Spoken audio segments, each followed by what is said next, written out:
ANC's 55th National Elective Conference concluded a few days ago. The conference also saw the election of a few National Executive Committee. The NEC is the party's highest decision-making body between conferences, and it comprises the top 7 and an additional 80 members. And it has been said that the new NEC will work in Ramaphosa's favour.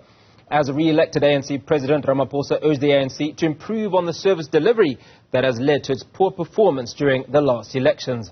His re-election paves the way for him to run for a second term.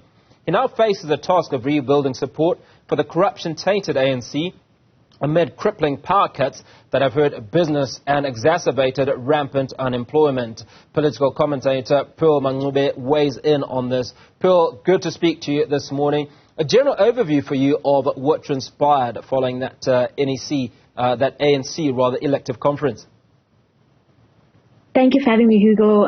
Greetings to you and all the guests at home. I would say I've been following it quite closely, quite eventful, and the lead up to it, I guess, laid the ground for it to be as eventful as it was. I think that with those issues put aside, we can give, the ANC in terms of the top 7, as you had mentioned, and the wider NEC for its ability, number one, to ensure increased representation of women and younger people within the ANC. But definitely, as you had said, Ramaphosa and his team face a mammoth task within, society as a whole, within the electorate, especially in view of the upcoming elections. But definitely looking at the composition of the NEC and the top 7, a lot of the individuals they would then, play in Ramaphosa's favor, with a lot of those individuals being pro-Ramaphosa, right? And then you would then hope that it would inspire the president's confidence in the sense that he would then, ensure that there's decisive leadership. I think that's been the biggest criticism that President Ramaphosa has faced in the past. The fact that he has, a consultative style of leadership, and not necessarily inspiring confidence, not being decisive. And hopefully now that he has a lot of support on his side within the NEC and the ANC itself, he would then, be more inspired to ensure that he institutes that decisive action that is needed to not only turn around the ANC, but the country as a whole. Let's talk about young people representation as much as we talk about minorities. I mean, we understand that there are 2 coloured people in the NSC and just the 1 white person. What are the implications of those stats? They're quite severe, and I know it's been an issue that has been discussed after the results have been, put out there.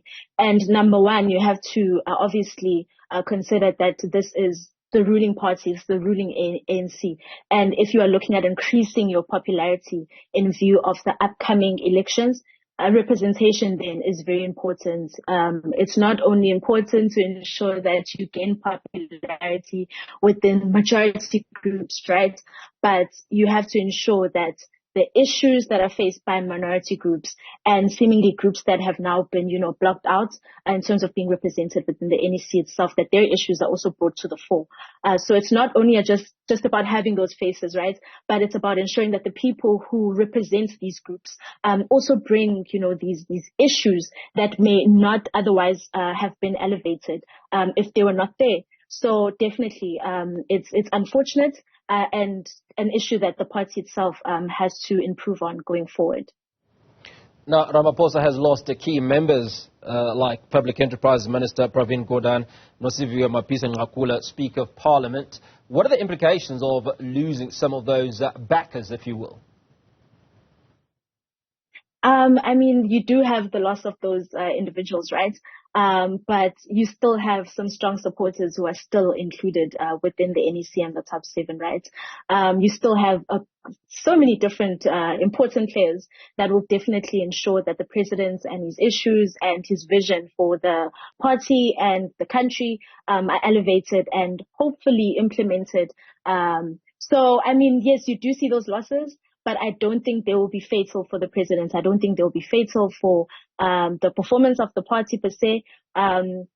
And I guess other factors will then come to play when you look at the performance of the party. But definitely those losses, I don't think they're fatal. You still have a strong support system that he has within the party.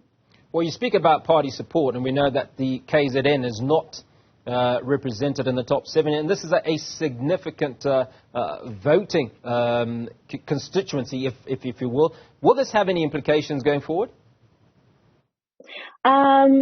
You know what? KZN has a lot to think about and a lot to discuss as they go back to the drawing board. Lots to strategize about, right? I think the lost days for them as a bloc, as a province. But looking at the wider composition of the NEC, looking at the top 7 and the work that the ANC has to ensure and institute going forward, I think they are bigger priorities, right? And you have these KZN leaders who have come forward after the elective conference, who have then said that this is not in any way to signal, any grave separations within the party, because whatever the deliberations, whatever the conclusions are within the conference itself, right? The ANC at the end, with whatever interests, with whatever qualms that they had going into the conference, has to emerge united, right? I mean, that remains to be seen. You'd hope that would be the case.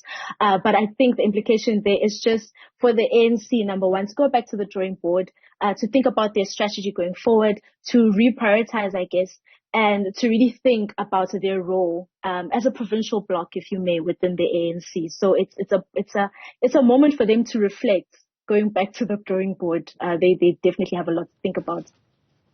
Okay, finally, and very, very quickly as we wrap this up, Pearl, new Secretary General Fikile Mbalula has been very outspoken post-election. What do you read into his role as the new Secretary General? You know what? He's always been a spirited leader. I think if you even have him on your Twitter, you'd know this. He's very passionate. Whatever role he steps into, he sort of wears that, as a badge of honor. So I think it's just his personality coming to the fore, right? But really interesting things, really interesting statements that he's brought to our attention. And I think the most controversial has been that he doesn't want singers, and he doesn't want KCs and JoJos in the party. He doesn't want people who do not play into the show of unity within the party, right? And that certainly is going to have a lot of members, not only within the NEC, but the wider NEC, the wider ANC rather, having rather strong opinions. You already have, for example, the departure or the expulsion, if you may, of Carl Niehaus, and in his letter then saying that there is this, Draconian manner in which, leadership is being carried out within the ANC, right, under the leadership of Ramaphosa. And then with those statements, you would have, those views, coming out and being stronger. But he's always been a spirited leader, and I'm sure that he'll carry out his duties exceptionally within his new role. Political commentator Peal Mncube, I appreciate your time.